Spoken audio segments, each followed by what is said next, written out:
They tampered with your plane. The girl tells the Arab businessman and her action is rewarded. Emily's breathing was uneven as she ran through the corridors of John F. Kennedy International Airport.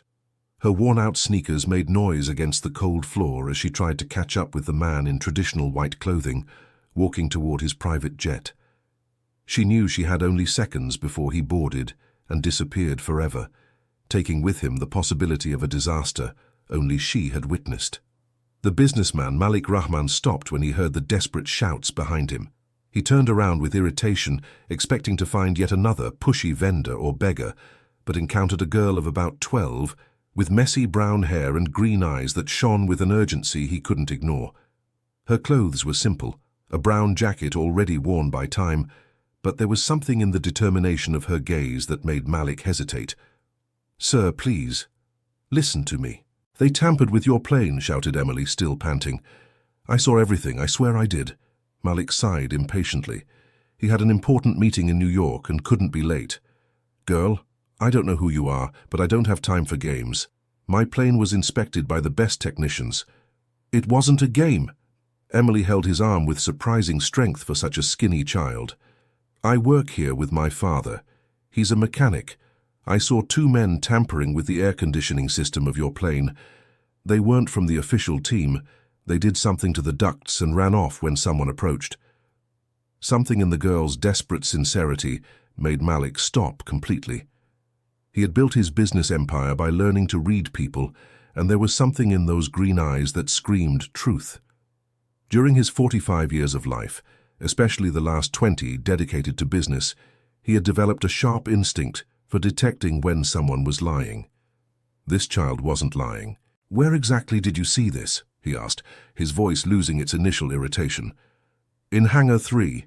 Your plane was being prepared for takeoff when I saw 2 men I didn't recognize. One was tall, thin, with a scar on his face. The other was shorter, stocky, wearing a blue cap. They had tools, but they hid when the supervisor passed by. Then they came back and did something to the ducts.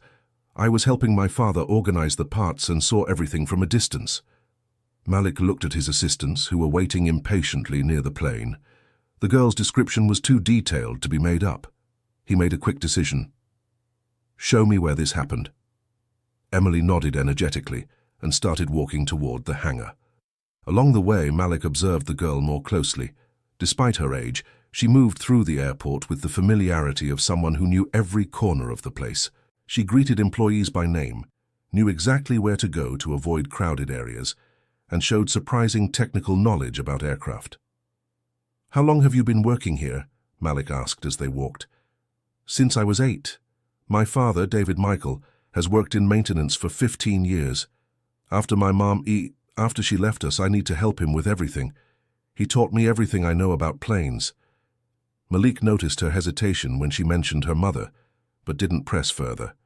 They reached the hangar and Emily pointed to his plane, a private jet, Amerijet Elite, that had cost a few $1,000,000. It was there, on the left side. They opened the access panel for the climate control system. Malik called the maintenance supervisor, a burly man named Richard, who arrived a few minutes later looking nervous. "Richard, I want you to check the air conditioning system immediately. This girl reports seeing unauthorized people tampering with the airplane. Mr. Rahman, I can assure you our team followed all protocols. Perhaps the girl was mistaken," began Richard, but Malik interrupted him with a firm gesture. "Check, now." While they waited for the inspection, Malik took the opportunity to talk more with Emily. He discovered she attended Robert Frost Middle School a few miles away and woke up at 5 in the morning to help her father before classes. Her intelligence was remarkable, especially when she spoke about aircraft mechanics and systems. "Why did you warn me?" asked Malik. "You don't even know me." Emily looked at him with surprise, as if the question were obvious. "Because it was the right thing to do. If something happened to you because of something I saw and didn't speak up, I couldn't live with that." Dear listener, if you're enjoying the story, please take a moment to like and especially subscribe to the channel. It really helps us who are just starting out. Now continuing. 20 minutes later, Richard returned with a pale face and an expression that confirmed Malik's worst fears. "Sir, we found evidence of sabotage. Someone installed a device that would cause the climate control system to fail after approximately 1 hour of flight. The plane wouldn't crash, but there would be an emergency forcing a landing. Malik felt a chill run down his spine. Had he taken off at that moment, he would have been on his way to New York when the system failed.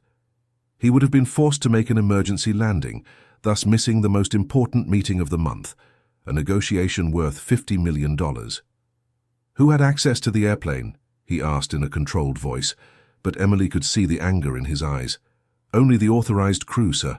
I'll investigate immediately how this happened." After Richard walked away, Malik knelt to be at eye level with Emily. "You saved not only my life, but my business as well. How can I repay you?" Emily shook her head vigorously. "You don't need to give me anything. I just did what anyone would do." "Not just anyone would do that, and you know it." Malik studied the girl's face, seeing a premature maturity that disturbed him. "Let me at least pay for your education. You're too smart to be limited by—" "No!" The response was so firm it surprised them both. "I'm sorry, sir, but I don't accept charity. My father taught me to work for what I want." Malik was intrigued. In his experience, everyone had a price. Since becoming wealthy at 25, he had never encountered someone who refused his financial help, especially someone in clearly precarious circumstances. But here was a 12-year-old girl turning down an opportunity that would change her life forever. "Then at least let me speak with your father.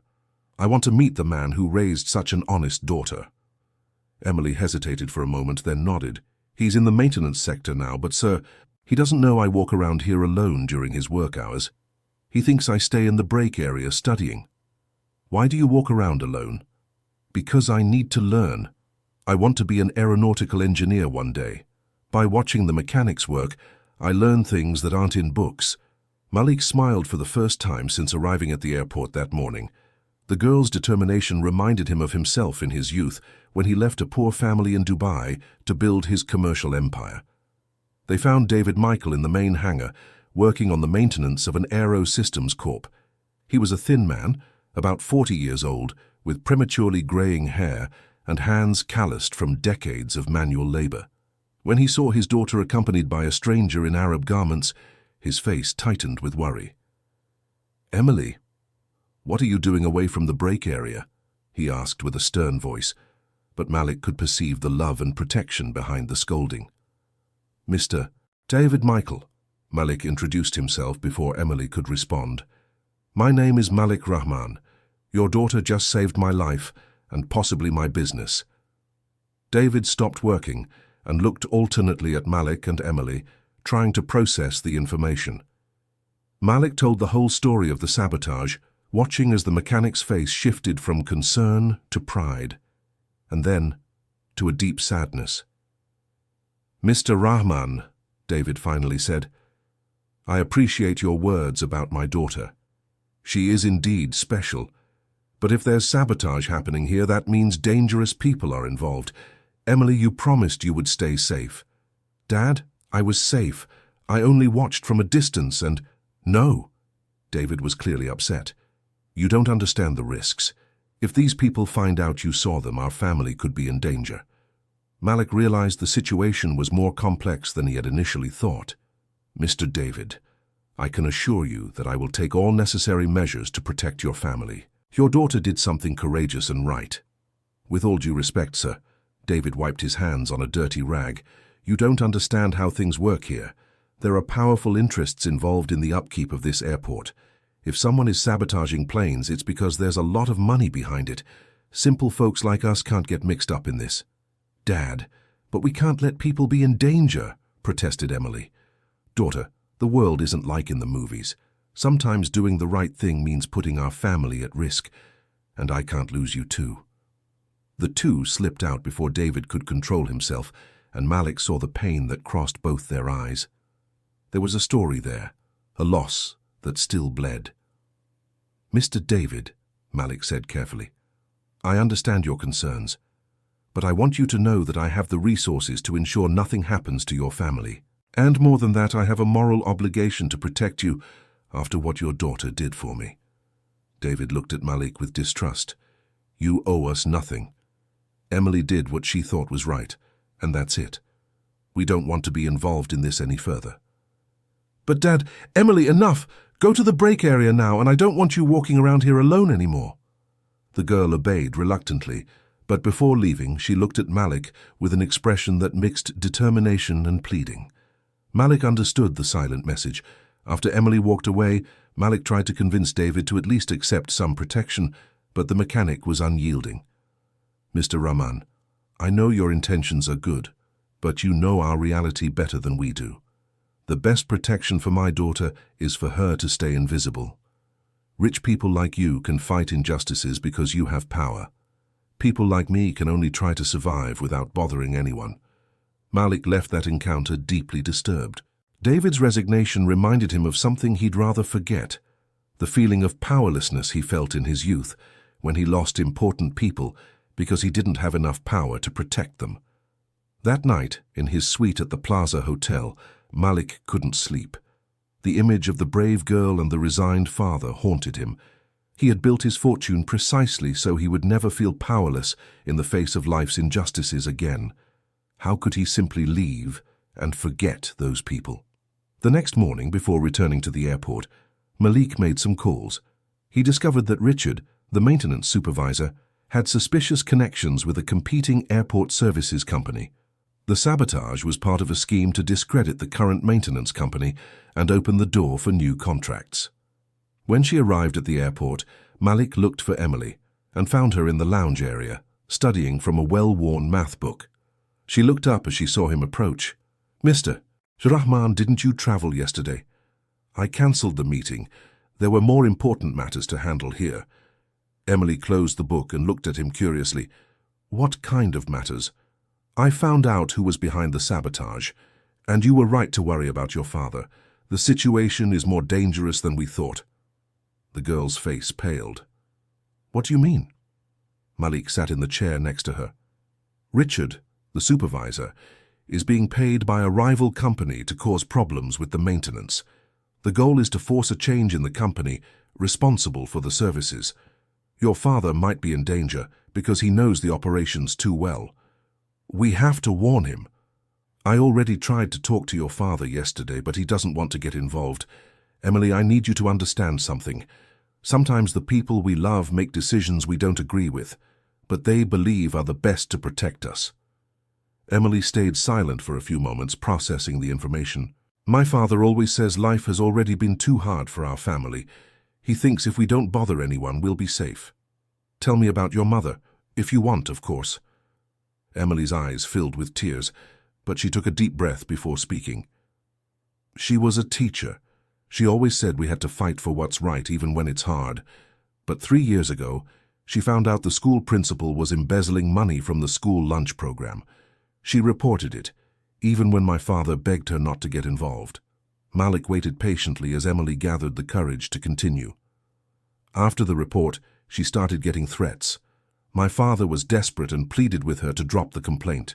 She said she couldn't, that the school children deserved decent meals. One night, coming home from school, she had a car accident. Tears now streamed freely down the girl's face. Everyone said it was an accident, but my father always believed it was that someone did something to her car. Since then, he's been afraid of anything that might put us at risk." Malik felt a tightness in his chest. Emily's story echoed his own losses, people he had loved who were taken from him by forces he couldn't control at the time. The difference was that now he had the power to do something different. "Emily, your mother did the right thing, and you did too yesterday. Sometimes we have to choose between our safety and our conscience. But what if my father is right? What if we fight and only get hurt? What if we don't fight and other innocent people get hurt? How many other planes could be sabotaged? How many other families could be harmed?" Emily wiped her tears with the back of her hand. "What can we do? We're just a girl and a foreign businessman." Malik smiled. "You underestimate the power of a brave girl and a foreign businessman with resources. But first, I need to earn your father's trust." During the following days, Malik stayed in New York, postponing all other commitments. Every morning he went to the airport and looked for David Michael. Initially, the mechanic seemed uncomfortable with his presence, but Malik persisted with patience. He started by asking about David's work, showing genuine interest in the technical aspects of aircraft maintenance. He discovered that David was an exceptionally skilled professional with deep knowledge that went far beyond his formal education. "How did you learn so much about planes?" Malik asked during one of his visits. David hesitated before answering. "I've always been curious about how things work. When I got this job, I was just a general helper. But I observed everything, asked questions, stayed after hours to learn. My wife always said I had a gift for understanding machines. Emily inherited that ability." David's face lit up with pride. "She's smarter than I ever was. She understands concepts that took me years to learn. If she had the right opportunity, she can have them." "I'd like to help with that," David sighed. "Mr. Rahman, we've talked about this. I can't accept charity." "I'm not talking about charity. I'm talking about investment. Your daughter has the potential to be one of the best aeronautical engineers in the country. Investing in her education would be good for her, for me, and for the industry." "And what would be the price of this investment?" Malik noticed the suspicion in the question. "There is no price. There's only one expectation, that she uses her education to make a difference in the world just like she did for me that day." Dear listener, if you're enjoying the story, please take a moment to like and especially subscribe to the channel. It really helps us who are just starting out. Now continuing. During these conversations, Malik began to understand the family dynamics better. David worked double shifts to afford Emily's basic education, often coming home exhausted. The girl, in turn, had taken on household responsibilities far beyond her years, taking care of the house, preparing meals, and still maintaining excellent grades in school. "She never complains," David said with a mixture of pride and guilt. "Sometimes I think I'm stealing her childhood." "You're giving her something more valuable than a normal childhood. You're teaching her responsibility and values, but that doesn't mean she can't have more opportunities." It was during one of these conversations that Malik discovered another important detail. David had health problems he hid from his daughter. Years of hard work and exposure to chemicals had affected his lungs, and he often had breathing difficulties. "Why don't you seek treatment?" asked Malik. "With what money? And if Emily finds out I'm sick, she'll blame herself for not being able to help. She already carries too much weight for her age." Malik began to understand that David's resistance to accepting help came not only from pride, but from fear of creating dependency and leaving his daughter helpless if something happened to him. "David, may I ask something personal? Do you have family besides Emily?" David shook his head. "My parents passed away when I was young. My wife's family never accepted me because I was poor. After the accident, they made it clear they didn't want contact with us. It's just me and Emily against the world." The loneliness of that family touched Malik deeply. He himself knew well the feeling of being alone, even when surrounded by people. After he became wealthy, he had gradually lost contact with old friends and family, building a world of professional relationships that, while respectful, lacked human warmth. It was then that Malik decided to change his strategy. Instead of offering help directly, he began to simply be present. He appeared at the airport every day, talked with David during breaks, and gradually became a familiar presence. Emily noticed the constant visits and became intrigued. "Why haven't you returned to your country?" she asked during one of their meetings in the break area. "Because I still have business to take care of here," replied Malik, which was technically true. "What kind of business?" Malik thought carefully before answering. "I'm trying to understand why a brave girl made me remember who I used to be before I got wealthy and complicated." Emily looked at him with curiosity. "What were you like before?" "More like you, actually. I believed we always had to do the right thing, no matter the consequences. And you stopped believing that?" "Not exactly stopped believing, but I started thinking the world was too complex for simple answers, that sometimes we have to accept small injustices to avoid big disasters." Emily reflected on this for a few moments. "My mother used to say that when we stop fighting for the small right things, we lose the strength to fight for the big right things." The simplicity and wisdom of the observation hit Malik like a punch.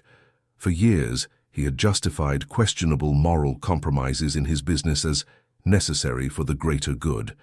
But here was a 12-year-old girl, reminding him that integrity couldn't be negotiated in installments. "Your mother was a very wise woman." "She was. My father still loves her very much. Sometimes I hear him crying at night when he thinks I'm asleep. He feels guilty for not protecting her." Malik felt a familiar chill. He knew that guilt intimately, the feeling of not having done enough to protect someone important. "And you? Do you feel guilty too?" "Sometimes. But then I remember she always said we can't control what others do, only our own choices. She chose to fight for what was right. I choose to honor that memory by doing the same." The girl's maturity was both inspiring and sad. Malik realized that Emily had been forced to grow up too fast, but instead of becoming bitter, she had developed a moral strength many adults lacked. It was at that moment that Malik decided to tell his own story to Emily. "You know, I also lost someone important for trying to do the right thing." Emily leaned forward, interested. "When I was young in Dubai, I had a younger brother. He discovered that our employer was exploiting immigrant workers, paying miserable wages and keeping them in terrible conditions. My brother wanted to report it, but I said it was too dangerous." Malik stopped for a moment. The memory still hurt after all these years.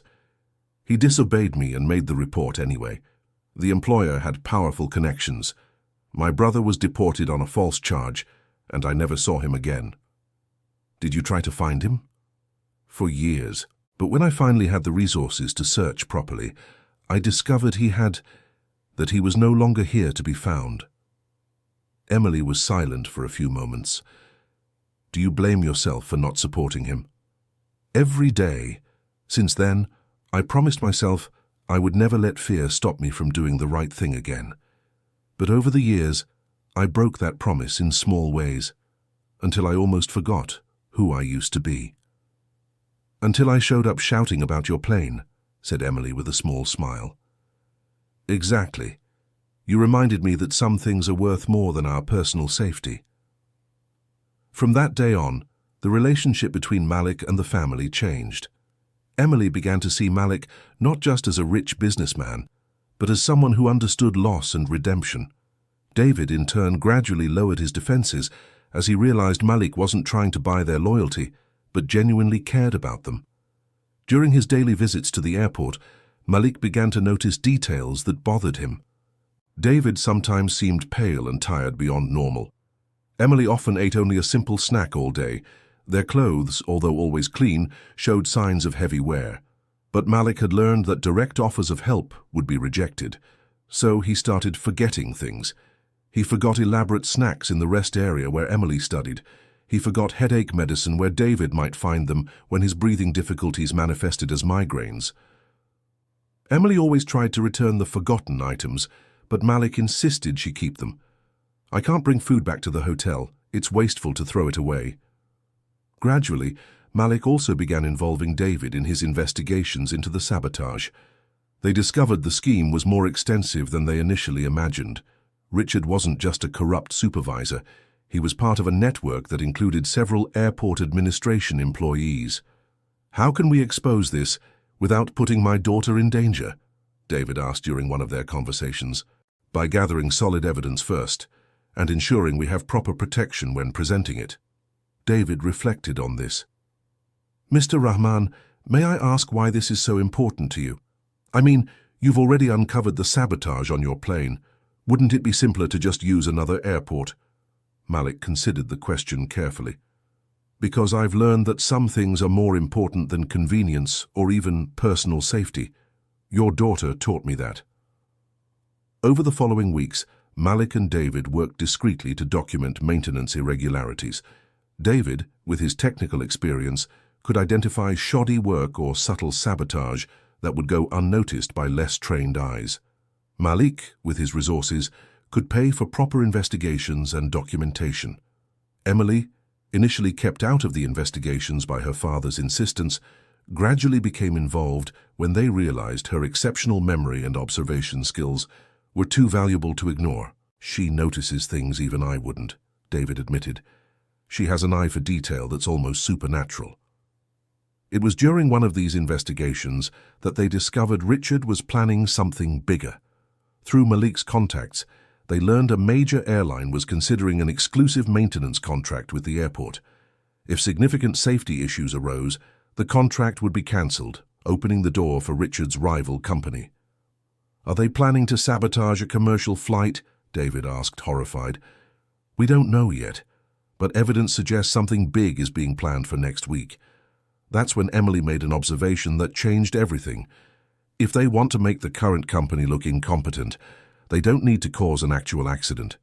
They just need to create a situation that forces an emergency landing on an important flight. Malik and David looked at her with admiration. "How did you reach that conclusion?" Malik asked. "Because it's what I would do if I wanted to harm someone without actually hurting innocent people. It creates the problem, but maintains plausible deniability if something goes wrong." Emily's analysis proved correct when they discovered Richard had access to the flight schedules of important business executives. The plan was to sabotage a flight that would make an emergency landing precisely when airline representatives were visiting the airport. "We have to stop this," David said, his concern for safety finally overcoming his fear of involvement. "Yes, we do," Malik agreed, "but we need to do it smartly." It was Emily who suggested the final strategy. "Why don't we let them think the plan succeeded, but without actually putting anyone in danger?" Malik smiled. The girl had a natural talent for strategic thinking. "Go on. We can monitor when they perform the sabotage and immediately fix it. Then, when they report the success to their contacts, we'll have evidence of the conspiracy." The plan was risky but feasible. Malik used his contacts to ensure trusted people were involved in maintaining the targeted flight. David, using his expertise, would identify exactly what had been sabotaged and how to fix it quickly. Emily, with her keen observation skills, monitored the actions of Richard and his team. On the morning of the planned day, everything began as expected. Richard and 2 assistants arrived early at the hangar, where the executive jet to be used was parked. Emily, discreetly positioned with a small pair of binoculars that Malik had provided, watched as they carried out the sabotage. "They tampered with the hydraulic system's pressure sensors," she radioed to David. "It appears to be the same type of issue that would cause a non-critical failure after a few hours of flight." David, accompanied by 2 trusted mechanics from Malik, waited until Richard and his team left the hangar. Then he worked quickly to identify and fix the sabotage without leaving any traces that it had been detected. "Done," David reported. "The plane is safe, but the instruments will still show the irregularity for a few minutes after takeoff, as if the problem corrected itself naturally." The flight took off on schedule. Malik, who had positioned himself in the control room through his contacts, watched as Richard anxiously awaited problem reports. When the pilots reported a minor irregularity that resolved automatically, Richard smiled and made a discreet call. "Phase 1 complete," Malik overheard Richard say. "The issue appeared as planned, but resolved before an emergency landing was necessary. That should be enough to raise questions about reliability." Malik recorded the entire conversation. They now had direct evidence of the conspiracy, along with all the documentation they had gathered in the previous weeks. But when Malik, David, and Emily met to celebrate the operation's success, they discovered their difficulties were just beginning. "Mr. Rahman," one of Malik's assistants approached with a worried expression, "you need to see this." He handed over a photo showing Emily entering the hangar on the morning of the operation. This photo was sent anonymously to Richard an hour ago. They know she was watching them. Malik's blood ran cold. How did they get this photo? Probably someone from airport security is involved in the scheme. Richard must have asked them to monitor suspicious activities. David stood up abruptly, his face pale with terror. "Emily, let's go now. We're leaving New York today." "Dad, where will we go? We don't have the money to run, and we can't just abandon your life here. I'd rather start over from scratch than risk losing you too." Malik saw the desperation in David's eyes and made a decision. "No one is running away. We're going to resolve this definitively." "How?" asked David. "Now they know we were investigating. They'll deny everything and might do anything to silence us." "Don't forget one thing," Malik said with a smile that didn't reach his eyes. "I have resources they can't imagine, and more importantly, I have something they don't." "What?" "The truth, and brave people willing to defend it." Malik made a series of calls. Within hours, investigative journalists, corruption lawyers, and regulatory agency representatives began arriving at the airport. Malik had decided to make the entire investigation public all at once. "If they want a war," he said to David and Emily, "we'll give them a war. But it won't be a silent war behind the scenes. It will be an open war, where public opinion will be our greatest weapon." Malik's strategy was simple but effective. Make the story so public that any attempt at retaliation against David and Emily would create even more unwanted attention for the conspirators. At the press conference he organized that afternoon, Malik presented all the evidence gathered, especially highlighting Emily's courage in alerting him about the initial sabotage and David's technical expertise in helping expose the larger scheme. "This girl," said Malik, pointing to Emily, who stood beside him, clearly nervous but determined, "represents the best of the American character. She risked her personal safety to protect a stranger, and then continued risking herself to protect all the passengers who use this airport." Media coverage was intense. The story of a brave girl who uncovered a sabotage scheme spread quickly, turning Emily into a minor national heroine. David, initially uncomfortable with the exposure, gradually realized Malik was right. Public attention was their best protection. Richard and his accomplices were arrested within a week. The rival company that had been funding the scheme faced government investigations and lost several important licenses. The airport implemented new security protocols and offered a substantial reward to David for his contribution in exposing the irregularities. But for Malik, Emily, and David, the true reward lay in the transformation they experienced during those tumultuous months. "You know," Malik told Emily during one of their last conversations before returning to Dubai, "you taught me something I had forgotten." "What?" "That doing the right thing isn't always safe or easy, but it's always transformative. Not just for those who benefit from our courage, but for ourselves." Emily smiled. "My mother used to say something similar, that when we do good we grow a little inside. Your mother was right, and you've grown so much these past months, not just in height, but in wisdom and strength." It was then Malik made his final proposal. Not a charity offer, but a genuine partnership.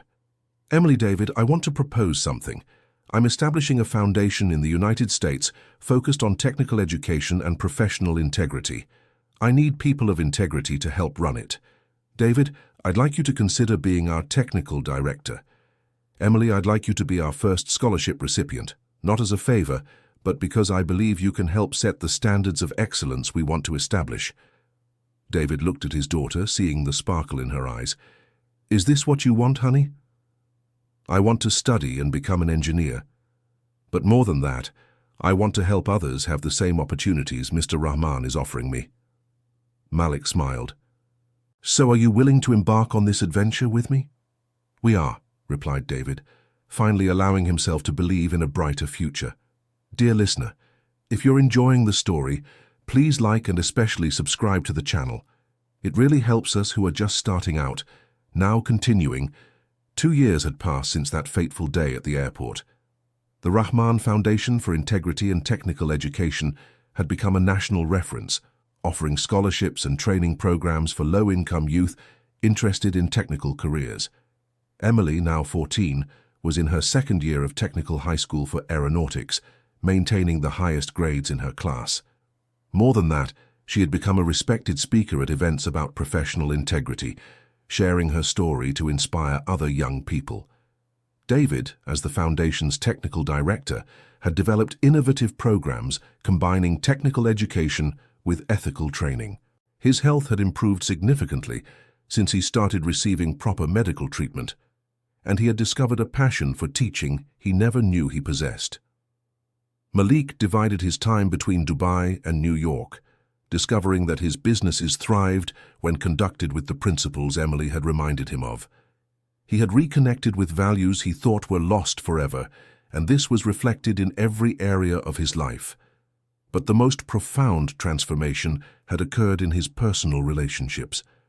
Malik had begun searching for his lost family in Dubai, discovering he had nephews and nieces he had never met. Gradually, He was rebuilding bridges he thought had been burned forever. "You know," Emily said during one of their weekly conversations with Malik, "sometimes I think about what would have happened if I hadn't run after you that day." "I think about that too," admitted Malik. "I probably would have kept living an empty life, focused only on money and power. And I probably would have remained just a poor girl who dreamed of being an engineer but never had real opportunities." "No," Malik said firmly. "You would have found a way. Maybe it would have taken longer, maybe it would have been harder, but people like you always find a way to achieve their dreams." Emily smiled. "Maybe. But it's good to know I didn't have to figure it out alone." During these 2 years, Malik had also discovered other stories like Emily's, brave young people making a difference in their communities, but needing support to expand their impact. The foundation had become a catalyst for these stories, creating a network of young leaders across the country. But perhaps the most touching story was that of Sarah, a 16-year-old from Miami who had discovered irregularities in the construction of a bridge in her community. Inspired by Emily's story, she had decided to report the problem, even knowing the risks. When Malik and Emily traveled to Miami to meet Sarah in person, they were impressed by her determination. The young woman had gathered detailed technical evidence and mobilized her community to pressure the authorities for a solution. "She reminds me of you at that age," Malik told Emily, as they watched Sarah explain the bridge's structural problems to a group of engineers. "Actually," Emily replied, "she reminds me of who I wish I had been. She didn't need anyone to tell her that doing the right thing was important. She just knew." Malik looked at Emily in surprise. "You always knew that too? From the first day I met you?" "Yes, but I was afraid. Sarah isn't afraid, or if she is, she doesn't let it stop her." It was while observing Sarah that Malik realized how Emily had matured during these 2 years. The girl who had run after him at the airport was still there, but now tempered with a wisdom that came from experience, and a confidence that came from making a difference. "Emily," Malik said during the flight back to New York, "I need to tell you something." "What?" "When I met you, I thought I was helping you, but now I realize that from the very first moment, you were helping me. You gave me back something I had lost." "What?" "The ability to care about something bigger than my own interests." Emily remained silent for a few moments. "You know, sometimes I think my mother would have really liked you." "Why?" "Because she always said that the best people are those who, when they discover they were wrong about something important, have the courage to change." Emily's observation deeply touched Malik. During these 2 years, he had confronted many uncomfortable truths about the man he had become before meeting her. He had made peace with some of the moral compromises from his past and worked to correct them when possible. "Your mother must have been an extraordinary woman." "She was. But you know, sometimes I think she wouldn't have been able to accomplish alone what we achieved together. Real change requires people working together." The wisdom of this observation impressed Malik. Emily had articulated something he had been gradually realizing, that individual courage, as admirable as it may be, has limited impact when isolated. But when courageous people come together and combine their strengths, they can move mountains. It was this insight that led Malik to expand the foundation beyond technical education. They began creating networks of young leaders who supported each other in their communities, sharing resources, knowledge, and encouragement. Emily became one of the architects of these programs, using her experience to help other young people navigate the challenges of making a difference in their environments. She had developed a special talent for identifying potential in others and helping them find their own courage. "Every person has within them a story of courage waiting to be lived," she said during a talk for youth in Washington. "The question isn't whether we are capable of being courageous, but whether we are willing to discover what we are capable of." In the audience, Malik watched with pride as Emily inspired a new generation of young leaders. The girl who had run after him at the airport had become a force for change that reached people across the country. But perhaps the most touching moment came when Emily turned 16. Malik had planned a special celebration, but Emily asked for something different. "Instead of a party, I'd like to do something for the community. There's a school near the airport that needs a science lab. We could use the party money to equip the lab." Malik smiled. "Of course, But may I suggest an addition? How about we not only equip one lab, but create a complete science education program for underprivileged schools in the area? That would be amazing, but wouldn't it be too expensive? Emily, said Malik gently, I've found that investing in people like you is the best deal I've ever made. The return is immeasurable. The Science Lab program became one of the Foundation's most successful projects. Within 2 years, they had equipped labs in 50 public schools, trained hundreds of teachers, and inspired thousands of young people to consider scientific and technical careers. Emily, who was now graduating from high school with distinction, had decided to study aeronautical engineering at the Massachusetts Institute of Technology. But her plans went beyond her degree. I want to start an aviation safety consulting firm, she revealed to Malik during one of their weekly meetings, specializing in preventing exactly the type of sabotage we uncovered 3 years ago. That's an ambitious goal, said Malik, and knowing you, I'm sure you'll achieve it. Not alone, corrected Emily. I want it to be a company that employs people from the community, invests in local education, and serves as a model for how businesses can be profitable and socially responsible at the same time. Malik smiled. Your mother would be very proud of you. I hope so. But I also hope she's proud of how we've changed things for other people. It's not enough to just have personal success if we don't use that success to open doors for others. It was at that moment Malik realized his journey with Emily was entering a new phase. The girl he had met was becoming a young woman with her own vision of how to change the world. And though this filled him with pride, it also brought a melancholy, the realization that she wouldn't need his guidance in the same way anymore. As if sensing his thoughts, Emily said, Mr. Malik, just because I'm growing up doesn't mean I won't need your friendship anymore. In fact, I think we're going to become even better partners now that I can contribute as an adult. Malik felt a wave of emotion. It would be an honor to be your partner, Emily, in every sense of the word. During the following years, this partnership flourished in ways neither of them had anticipated. Emily graduated with honors in engineering, specializing in aviation safety systems. Her undergraduate thesis on innovative methods for detecting aircraft sabotage was published in international journals and established her reputation in the field. Malik, in turn, had completely transformed his businesses. Instead of focusing solely on profits, he had created a social enterprise model that combined financial success with positive social impact. His companies became benchmarks for corporate responsibility in the Middle East and the United States. But perhaps the most significant achievement was the creation of the International Network of Integrity Youth, an organization connecting young leaders in over 20 countries. Emily had become the executive director of the organization, using her experience and charisma to inspire a global generation of changemakers. Sometimes I think, Malik said during an international network conference in Dubai, that day at John F. Kennedy International Airport was the most important moment of my life. Why? Asked Emily, now 22 years old, and recognized as one of the most influential young leaders in the world. Because it was the day I learned that true wealth doesn't come from what we accumulate, but from what we share. And that true success isn't measured by what we achieve, but by how many people we help achieve their own dreams. Emily smiled.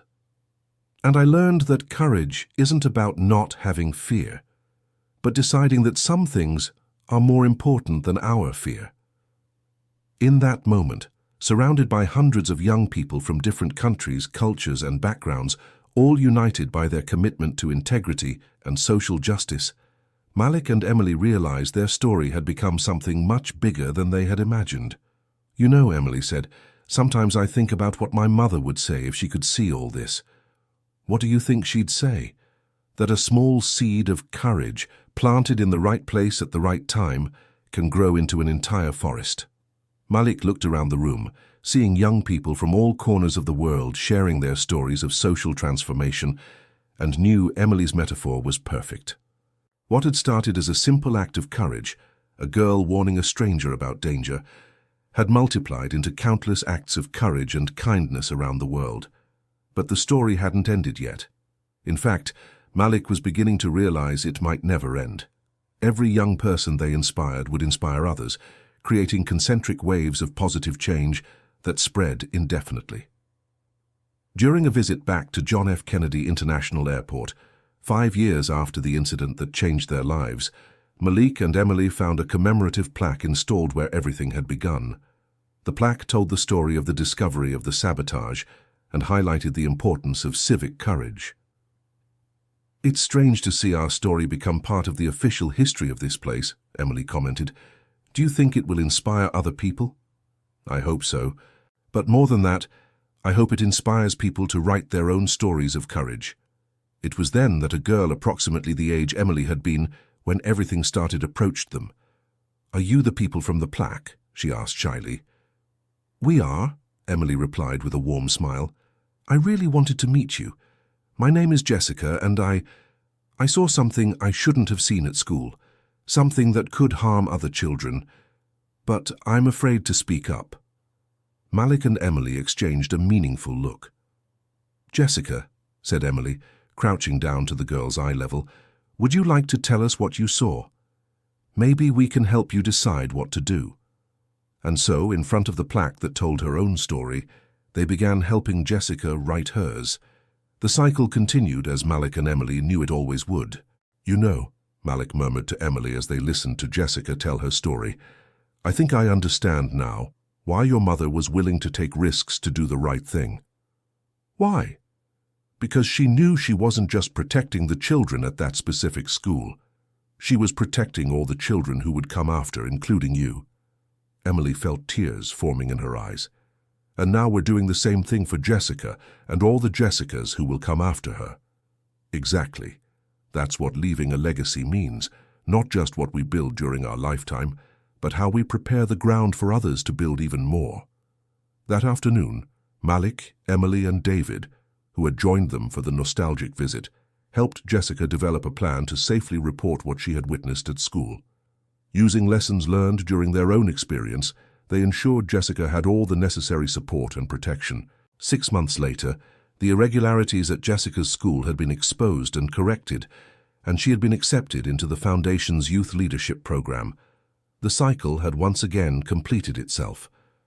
Sometimes, Malik reflected during one of his evening walks in New York, a practice he had adopted to process the transformations in his life, "I wonder if there's any limit to the good one person can do in the world." "There is," replied Emily, who had joined him on the walk. "The limit is our willingness to try." "And you never intend to stop trying, do you?" Emily smiled. "Intend? No. It's more than that. It's who I am now. It's who I discovered I always was, even when I didn't know it." As they walked through the streets of New York, passing people of all ages and backgrounds, Malik reflected on the extraordinary journey he had shared with Emily. She had started as a brave girl who saved his life, but had become so much more, an inspiration, a partner, a daughter he never had. "Emily," he said softly, "I need to tell you something I've been thinking about for some time." "What?" "You didn't just save my life that day at the airport. You saved my soul." Emily stopped walking and looked at him in surprise. "What do you mean?" "Before I met you, I was alive, but I wasn't really living. I had success, but I had no purpose. I had money, but I had no real wealth. You showed me the difference between existing and being truly alive." "Mr. Malik," began Emily, but he gently interrupted her. "Let me finish. You also gave me something I never thought I'd have, a family. You and your father became the family I chose, and that means more to me than any business success." Emily felt tears streaming down her face. "You became family to us too. My father always says you're the older brother he never had. And you're the daughter I always wanted, but never knew I wanted." They remained silent for a few moments, absorbing the depth of the bond they had built over the years. "You know," Emily said finally, "my mother used to say that family isn't just about blood. It's about people who choose to stand by you through the hard times and share the good ones. Your mother was right, as always. So we're real family." "We're real family," confirmed Malik. In that moment, under the lights of the city that had become home to both of them, Malik realized his journey had reached a point of completeness. Not an end, but a transformation. He was no longer the man who had boarded that plane years ago, focused solely on profits and power. He had become someone who understood that true success is measured by the positive impact one has on the lives of others. And Emily was no longer the frightened girl who had run after him at the airport. She had grown into a confident and compassionate young woman, with a bright future ahead, and the determination to use it to make a difference in the world. But perhaps most importantly, both had learned that life's deepest transformations often begin with simple acts of courage and kindness. A warning about a danger, a decision to care, a commitment to make a difference, small acts that can change everything. "So," said Malik as they resumed their walk, "what are your plans for the next few years?" "To keep learning, keep growing, keep making a difference, and you?" "The same. But now I know I won't be doing it alone." "Never alone," confirmed Emily. "That's what it means to be family." As they walked back home, both carried the certainty that their story, a story that had begun with a brave girl and a lost businessman, would continue to inspire and transform lives for generations to come. And somewhere in the city, other Emilys were discovering their own courage. Other Maliks were redefining their legacy, and other families were being formed through simple acts of kindness and determination. The story continues, as it always will, as long as there are people willing to take risks for what is right and to believe that one person truly can make a difference in the world. End of story. Now tell us what you thought of this touching story of courage and transformation. Do you believe that small acts of courage can really change the world as they did for Emily and Malik? Share your opinion in the comments and let us know where you're watching from. Your sincere words are very important to us. Don't forget to leave your like and, most importantly, subscribe to the channel so you don't miss other inspiring stories we've prepared, especially for you.